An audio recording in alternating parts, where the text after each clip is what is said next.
Tess, wake up. Oh. Are you all right? What on earth are you doing here? Oh, hello, Mrs. Jamboni. I stayed here overnight. You see, I thought it might be safer because I wasn't... What is it, Mom? Tess?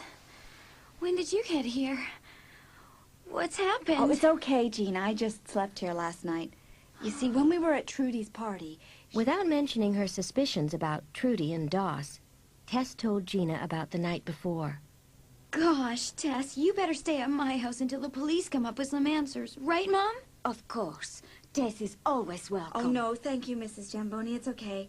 I'm going home with my brother, Guy Joe. You know my dad's house. It's a fortress. Tess promised Gina that she would come back later and went to see Guy Joe in his hospital room. She arranged to go home with Guy Joe and their father later that morning. Their drive home was a solemn one. Guy Joe and his father hardly spoke. The darkening sky promised more rain, and their big house looked gloomy and forbidding when they drove up. But at least, Tess thought, she wouldn't be alone there. Mr. Landers left them at the front door and went off to work. Tess and Guy Joe went straight to their rooms. Tess showered and crawled into bed and was asleep within minutes. She slept the whole day, waking only when Maria the housekeeper called her for dinner at 6:30. Tess thought of her promise to go see Gina that night, and her heart started to pound. I can't go out alone, she thought. It's too risky. Dressing quickly in jeans and the red top from the night before, she hurried downstairs to dinner. I'm having a meeting tonight. Robert Rapp is picking me up. Tess, you can use my car if you have somewhere to go. Oh, thanks. I promised Gina I'd take her something to read. Well, I'll be back early. Tess thought if she were in her dad's car, she'd be safe. Anyone watching for her would think that her father was in the car. Then she remembered what she'd wanted to ask. Father, Mm-hmm. I was wondering, have you or anyone else on the board fired someone recently? Oh, no one besides Beecham quite a while ago. Why? Well, all of the kids who've been hurt have parents on the board. Doesn't that seem awfully coincidental to you? Exactly right. Coincidence. Nothing more. Chalmers will handle things. You go on and have a good time. You have any plans tonight, Guy Joe? Not me. I'm wiped out. I'm just gonna sack out and take life easy. Very well. I'll see you both later. Okay. Bye. Well, he hasn't changed much, has he? Do you think he might have? Isn't hope supposed to spring eternal? Not in this house. Tess went upstairs to look for her old yearbooks. She thought Gina would get a kick out of reading them again. When she didn't find them in her bedroom, Tess decided the housekeeper must have put them away somewhere. She would have to look for them. She put a soothing George Michael cassette into her Walkman, snapped it onto her chain belt, clamped the earphones on her head, and began her search for the yearbooks. It took a while. The last room she entered was large and dark. She switched on the overhead bulb and glanced around. The yearbooks could be in any one of a dozen boxes and trunks. That trunk in the corner, maybe. Before she could open it, she would have to take all that junk off the lid. What were those things, anyway? Tess picked up the first object, a Santa Luisa high school ring, without its usual blue stone.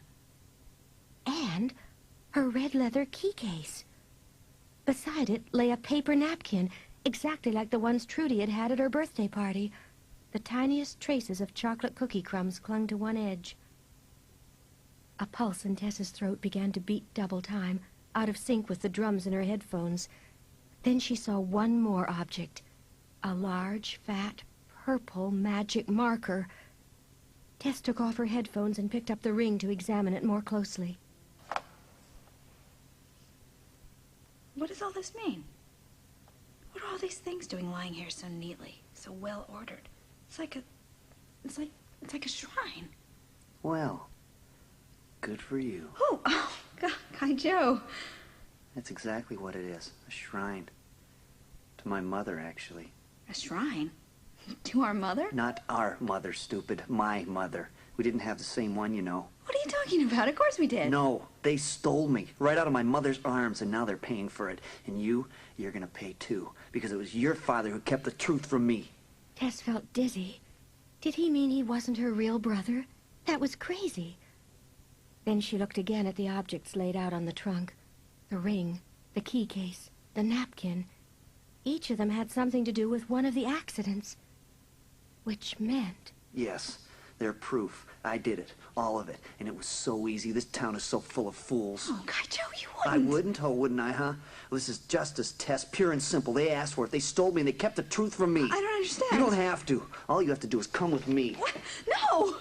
You will do exactly what I tell you. You fouled things up enough for me already. What are you gonna do? We are going to have some fun. And if you're thinking about screaming, go right ahead. Maria went home, and your father, in case you've forgotten, is at one of his precious meetings. Now get down those stairs. We're going on a trip, and we're going to meet my real parents. You'll like them, Tess. Well, where do they live? Live? They don't live, Tess. Your father and his friends drove them to suicide. They're dead. And what was good enough for them is good enough for us. Now get outside and get in the car! No!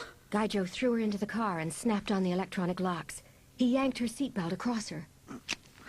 You try to unhook it and I'll break your arm. Tess knew he meant it, just as she knew from his eyes that he was telling the truth about his past. Why hadn't he been told a long time ago? To find out when you were 18 years old must have been a terrible shock.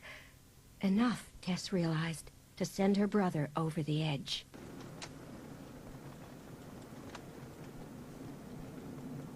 You pushed me into Trudy's pool? And the brownies? Mm-hmm. You did that too? And then you ate some so no one would suspect you, right? Clever, huh? Yeah, miserable experience, but necessary. The saucer in the funhouse?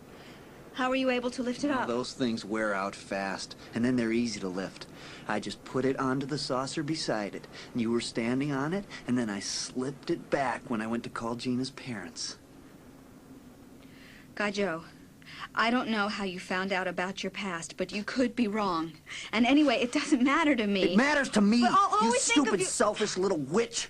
If you don't understand anything else before you die, understand that. Get out. This side. I'm taking you to your favorite place, the funhouse. And if you so much as look at anyone else in the way, you're done for. Tess did see someone she knew. Doss was sitting in the shooting gallery, but he hardly noticed her. And why should he, Tess thought, after the way she had treated him? When they reached the funhouse, Gaijo bought 2 tickets and pushed Tess inside. Go ahead and scream, Tess. No one will even notice in here. Now, take your shoes off. Gaijo, I can't go through this place in my bare feet. Didn't I make myself clear? Do what I say. This funhouse is the last place your feet will ever touch. No, Gaijo, stop! He dragged her into the nylon-padded tunnel with the rolling wooden floor. Tess tried to clutch at the wall covering, but her hand slipped on the nylon, and she fell. Gaijo watched her struggling, then threw her into the next chamber. Gaijo, please. I don't know exactly where my father died, so I'll just have to pick my own spot. Gaijo, why are you doing this? Because you're his child, and I'm punishing But he's him. not even here. He doesn't know. He will. He will. It's all in the journal I left back there, and he'll know what fun we had before the end. Now up you get. No! Get up! I'm gonna hang us both from those 2 skeletons in the middle chamber. Oh, the Hang us? Yeah, my father did it. It said so in the paper. I saw it in the library. And like father, like son, right? Now this will be our hanging rope, nylon. Good and strong. Around your neck first. All right. Now, move into the next chamber. I can't, Gaijo. I can't go across those chains in my Try bare it. feet. I can't. Try it, or I'll finish you off right here. He meant it. This wasn't the brother she knew. Whatever he had learned about himself, it had made him a person who could kill. He shoved Tess across the chain floor. The metal sliced into her bare feet, but somehow she managed to reach the wooden platform on the other side. I can't walk, Gaijo. I've cut my foot. Let me see. There. Gaijo bent down to look at her foot, just long enough for Tess to grab the chain belt at her waist and unclasp it. In one motion, she yanked the belt free from its loops and swung it down hard across the back of Gaijo's head. Gaijo fell to his knees, and Tess ran into the next chamber where the metal saucers whirled. She had only a second. She bent down and grabbed at the middle circle. It came up out of the floor easily, just as Gaijo had said. Using what little strength she had left, Tess tossed the circle into the next passageway. Footsteps were coming up behind her. Tess made her way quickly across to the opposite side of the chamber. Then, taking careful aim, she swung her chain belt upwards at the overhead light, and the chamber was plunged into darkness.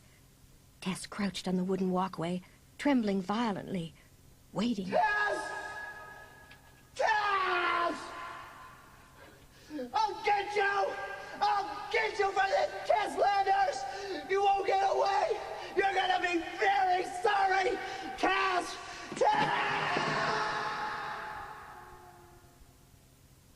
Tess would hear Guy Joe's scream in her sleep for many nights to come.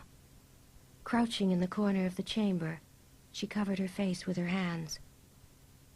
Then she heard a familiar voice. Tess? Tess?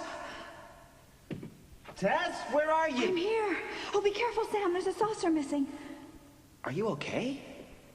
How did you know I was here? Gina, she called me. She got this weird package today from Guy Joe. A couple of journals. One was his, and the other was an old one, written by some woman. Gina was scared for you. She told me to find you right away. Then Doss called and said you and Guy Joe were here, and that Guy Joe looked funny. Kind of freaked out. So here I am. So Doss had noticed something strange after all, and hadn't ignored it. She would have to remember to thank him. Where's Guy Joe now? Down there. Guy Joe was lying unconscious on the sand. He looked so helpless, so innocent. Tess found it hard to believe the night's horror had actually happened. Sam, we'd better call another ambulance. But this will be the last one.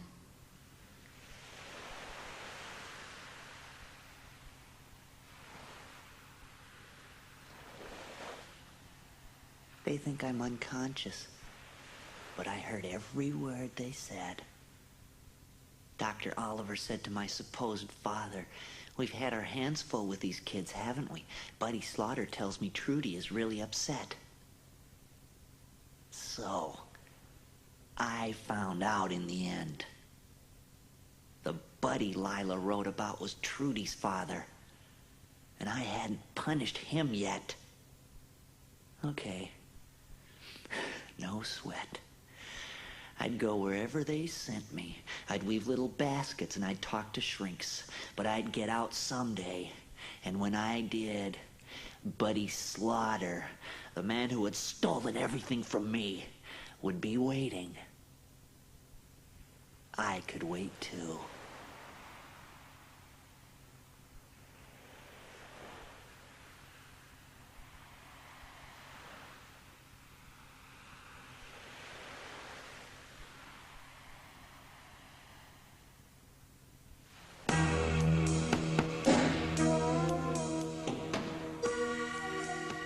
That was The Funhouse by Diane Ho. It was adapted and directed by Garrick Hagan. Music and studio production by John Mayfield. Tess was played by Laurel Lefko, Guy Joe by William Marsh, and Lila by Barbara Barnes. Gina was played by Tony Barry, Sam by Adam Henderson, Beak and Mr. Slaughter by William DeFries.